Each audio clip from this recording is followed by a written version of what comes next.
So we'll take a closer look at the controls in live view.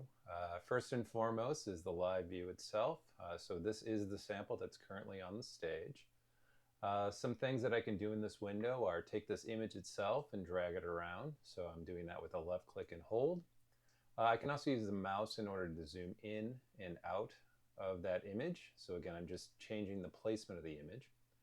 We also have some virtual joystick controls. So if I hold down the control key, so this is a Windows machine, the control key, and use the mouse wheel, I can scroll through focus. Additionally, anywhere that I double click within the image will physically move the stage to center whatever it is that I happen to have double clicked on.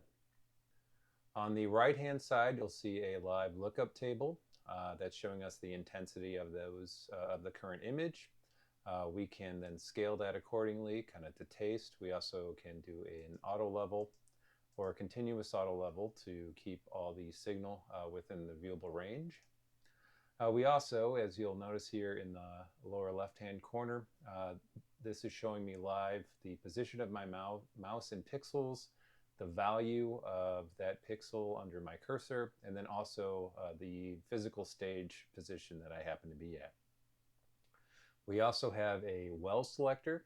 So here is just a quick toggle that will let you select the wells within the format that we happen to be in.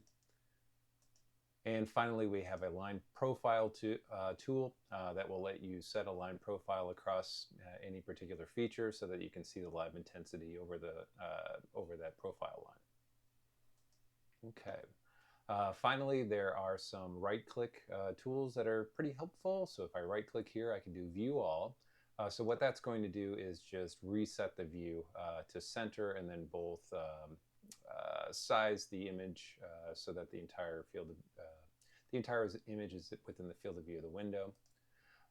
These x-axis and y-axis carets are changing how the virtual joystick behaves, as well as the virtual mouse. And then finally, export behaves much in the same way as, say, a snapshot feature in other people's tool sets, where I can actually export this view that I'm looking at as opposed to capturing an image using the camera and saving it out as an experiment.